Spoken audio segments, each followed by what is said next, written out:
Ladies and gentlemen, I'm delighted to have this opportunity to address such a distinguished assembly, concerned as you are with the vitally important question of how we plan the communities within which we all live and work. Now, I must say it was so kind of those charged with organizing the Congress to invite me to address you in person. Unfortunately, having only just been in Australia in November, I was not able to return quite so quickly, much as I would have liked to, I can assure you. And so I'm afraid I find myself having to speak to you in this strangely and disembodied form. Now, the good news for you, however, is that you have the much greater pleasure of the company of Hank Dittmar, the chief executive of my Foundation for Building Community. I think it is altogether fitting that this Congress is being held in Canberra, one of the world's notable planned cities, and only a matter of weeks from the centenary of the naming of the city in 1913 by the wife of the then Governor-General. In fact, last November, on what I can scarcely believe was my 14th visit to Australia, my wife and I had the great pleasure of naming Queen Elizabeth Terrace by Lake Burley-Griffin. I dare say that both Lady Denman and Walter Burley-Griffin would be surprised to know that we were still naming streets 100 years on. Canberra's founders had lofty ideals when they launched the Federal Capital Design Competition that was ultimately won by Griffin. They sought to create an ideal city, asking entrants to embody in their designs all recent developments in the science of town planning. Griffin's plans reflected the global planning movement for garden cities, which was the first of a series of modern planning ideas to take hold in the 20th century. The garden city was a conscious attempt to address issues of overcrowding, unhealthy urban conditions, and noise and pollution from industrialization by creating more pleasant, neighborhood-based cities.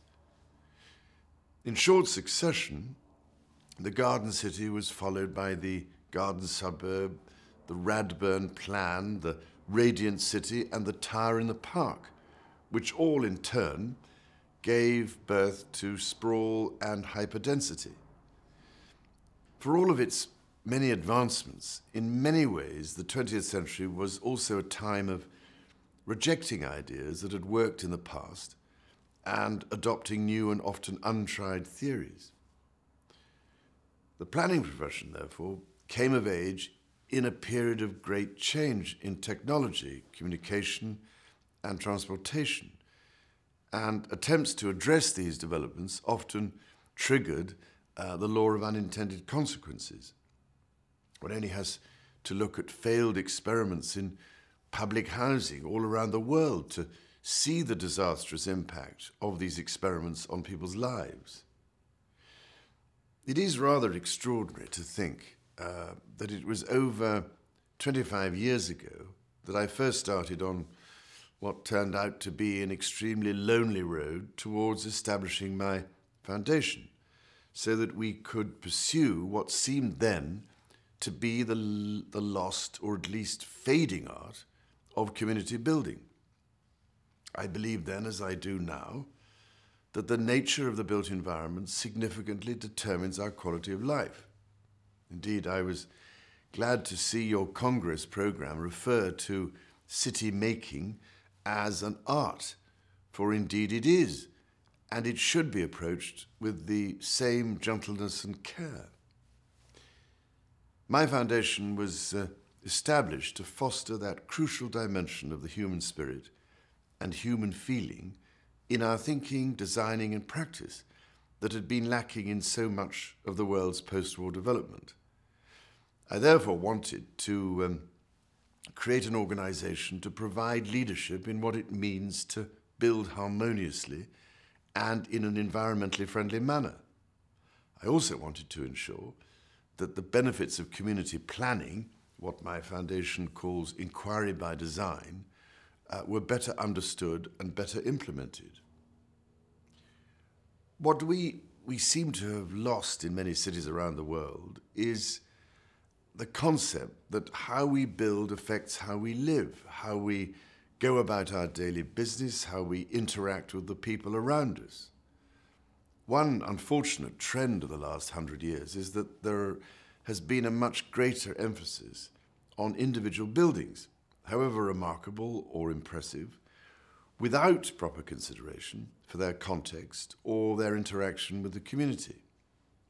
Although excellence in engineering and design is indeed something to celebrate, what truly matters in the end is not the merits of individual buildings, but rather how they stand together to make a place and to build a strong and sustainable community.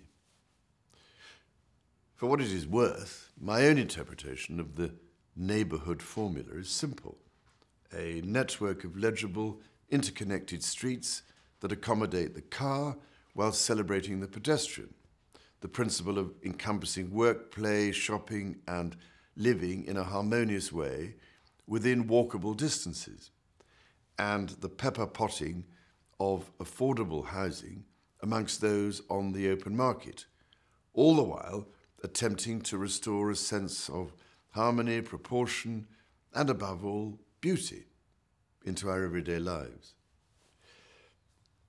To take this tradition forward, however, the world needs planners able seamlessly to blend the latest techniques and discoveries with the ancient knowledge, wisdom, and experience to produce what I can only call integrated urbanism and an eco-vernacular, an urbanism and architecture that can still reflect our cultural and geographic identity and can continue to tell the great human story of an enduring connection with nature. Now, ladies and gentlemen, if ever you needed a clue to the meaning of your Congress theme on the value of planning, this would seem to be it. And as I'm sure you know, in 2008, for the first time in history, more than half of the world's population was living in cities, and the projections tell us that we will add 2 billion urban dwellers to the planet by 2050. Indeed, you in Australia know this better than most, yours being one of the most urbanized countries in the world, with more than 80% of the population living in major metropolitan centres within 50 kilometres of the coast. I have often seen this for myself in Australia, the stark contrast between the highly populated, ever-expanding cities and the vast and beautiful stretches of bush, desert and farmland that lie between them.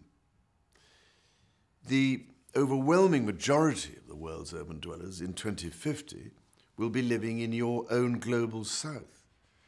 This is surely one of the great issues of the 21st century, and therefore creating urban spaces within a resource-constrained world in a sustainable way, sensitive to context, will be the planning profession's great enterprise. If we fail in this task and merely repeat the business-as-usual approach, we will condemn millions of people to a degraded and dysfunctional future. For that reason, I was so glad to see that the Congress's themes are so closely engaged with both national and global influences and with the question of how to encompass social, environmental, cultural and economic factors at the heart of your discipline. Ladies and gentlemen, your institute, situated as it is in the Southern Hemisphere, so close to those regions that are growing at such an extraordinary rate, is well placed to play a uniquely valuable role in the challenges that lie ahead. Challenges not just for the countries and communities concerned, but ultimately for the entire world. I can only conclude by saying once again how glad I am to have had this opportunity to address you. I know that both my Foundation for Building Community and my Prince's Charities Australia stand ready to assist you in whatever way they can. And I wish you every possible success for your deliberations in the coming days.